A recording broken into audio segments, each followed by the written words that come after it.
நடக்க போறது நடக்காம இருந்துருமா அத்தை? கோகிலா, நீ சொல்றது எல்லாமே உன் வாழ்க்கையில நடந்து முடிஞ்சு போன விஷயம். முடிஞ்சு போன விஷயங்களை பத்தியே நினைச்சுக்கிட்டு இருந்தா நடக்க போறதும் அப்புறம் நாம நினைக்கிற மாதிரியே தான் நடக்கும். அதுக்காக நடந்த விஷயங்களை மறக்க சொல்றீங்களா? மறந்துதாம ஆகணும். மறந்தா நடந்த எல்லா விஷயங்களும் மறைஞ்சிருமா? சொல்லுங்க அத்தை. ஐயோ கோகிலா, உனக்கு நான் எப்படி புரிய வைக்க போறேன்னு எனக்கு தெரியல. நீங்க எனக்கு புரிய வைக்க வேண்டாம் அத்தை. எனக்கு எல்லாம் புரியும். இந்த வாழ்க்கை எனக்கு எப்பவுமே நெருப்பு மேல நடக்கிற மாதிரிதான். ஒண்ணு நெருப்புக்குள்ளேயே விழணும், இல்ல விழுந்துருவோமேங்கிற பயத்துக்குள்ளேயே நடக்கணும். நீ ஏன் அதை நெருப்புன்னு கற்பனை பண்ணிக்காத. அதனாலதான் உன் மனசுல பயம் வந்திருக்கு. நெருப்பு இல்லைன்னு நினைச்சுக்கோ, பயம் இருக்காது. நீங்க சொல்ற மாதிரி வாழ எனக்கு தெரியல அத்தை. தவளை தான் வாயால கெட்டுச்சான். குளத்துல இருந்த தவளை எங்க தன்னை பாம்பு தின்னுடுமோங்கிற பயத்துல பாதுகாப்பான இடத்துல இருந்தாலும் தான் பயத்தை போக்கிக்கிறதுக்காக தான் வாயால சத்தம் போட்டுக்கிட்டே இருக்குமா. அந்த சத்தத்தை கேட்டதும் எங்க இற கிடைக்கும்னு தேடிக்கிட்டு இருக்கிற பாம்பு சரியா வந்து அந்த தவளைய பிடிச்சு சாப்பிட்டுடுமா. நீயும் அப்படிதாம நடந்துக்கிற. நீ இப்படி அழுது புலம்பிக்கிட்டு இருந்தா எனக்கு பின்னாடி இப்படி ஒரு கதை இருக்குன்னு காட்டி கொடுத்துரும். உன் வாழ்க்கையை நீயே கெடுத்துக்காதம்மா. எல்லாத்தையும் தூக்கி போட்டு வாழப்பாரு.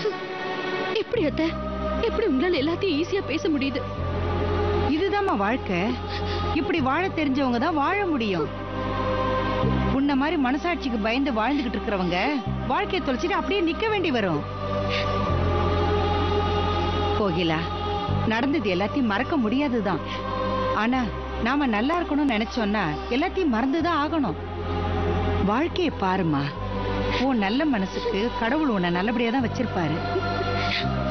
அத்தை, நீங்க எவ்வளவு சொன்னாலும் என்னால நீங்க சொல்ற மாதிரி ஈஸியா எடுத்துக்க முடியல.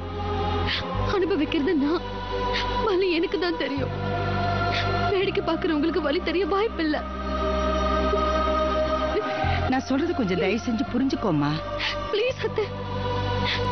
பிரச்சனை இல்லைன்னு கண்ணை கட்டிக்கிட்டு வாழற உங்களுக்கு என் வாழ்க்கையை புரிய வைக்க முடியாது. எனக்கு கொஞ்சம் தனியா விடுங்க. எனக்கு புரிய வைக்கிற நேரம் வரும்போது நானும் உங்ககிட்ட வந்து பேசுறேன். என்ன தனியா விடுங்க. கோகிலா, அத்தை பிளீஸ் என்ன தனியா விடுங்க.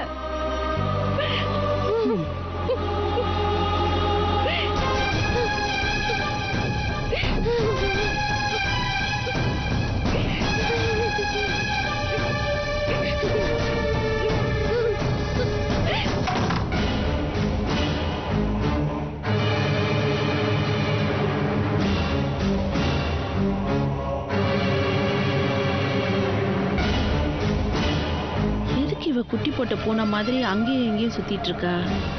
என்ன விஷயம் ஒன்னும் புரிய மாட்டேங்குது.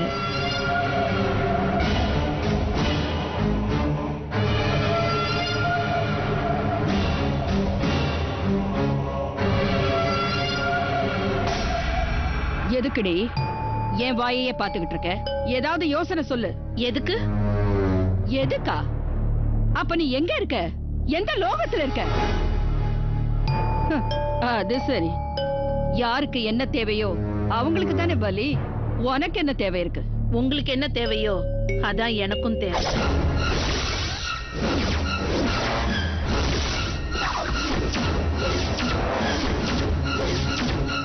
என்ன சொன்ன? என்ன சொன்ன? என்னடி சொன்ன? உங்களுக்கு என்ன தேவையோ அதான் எனக்கும் தேவைன்னு சொன்னேன்.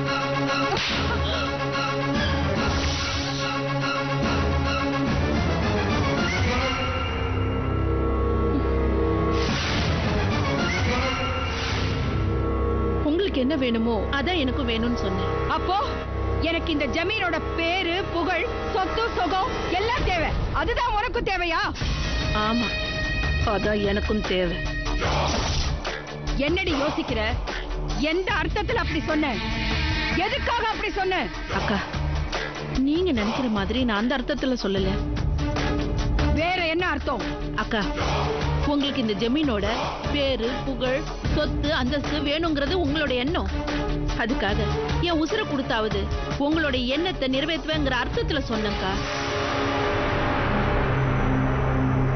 சரி, ராம்குமாருக்கு குழந்தை பிறக்குமா பிறக்காதான்னு டெஸ்ட் பண்ணணும். அதுவும் அவனுக்கு தெரியாம. அதுக்கு என்ன வழி இருக்குன்னு யோசிச்சியா? ஒன்னதான் கேக்குறேன், என்ன வழி இருக்குன்னு யோசிச்சியா? யோசிச்சேன், ஆனா எனக்கு சரியா எதுவும் பிடிபடலக்கா. சரி, நீ யோசிச்சத சொல்லு. அது ராம்குமார் குடிக்கிற காஃபில மயக்க மருந்து கலந்து அவனை மயக்க அடைய வச்சு ரத்தத்தை டெஸ்ட் காமிச்சிட்டா. பழைய படத்துல வர சீன் மாதிரி இருக்கு. அது மட்டும் இல்ல, நீ ரூம்குள்ள போனதுக்கே அந்த கோகிலா கம்ப்ளைண்ட் பண்ணா. அவ இருக்கிற இந்த வீட்ல அவளுக்கு தெரியாம நீ எப்படி ரத்தம் எடுப்ப? நீ சொல்ற ஐடியா நல்லா தான் இருக்கு, ஆனா அது ராம்குமாருக்கு கல்யாணம் பண்றதுக்கு முன்னாடி சொல்லிருக்கணும். இப்ப அவனை 24 மணி நேரமும் கண்காணிக்கிறதுக்கு ஒரு வேலைக்காரி இருக்காளே, அவளுக்கு தெரியாம எதுவும் நடக்காது. அப்ப நாம எவ்வளவு கவனமா இருக்கணும். புத்திசாலித்தனமா யோசி. அவனுக்கு நடக்கிற டெஸ்ட் யாருக்கும் சந்தேகம் வராத அளவுக்கு, யாருக்கும் தெரியாத அளவுக்கு நடக்கணும். அதுக்கு தகுந்த மாதிரி யோசி.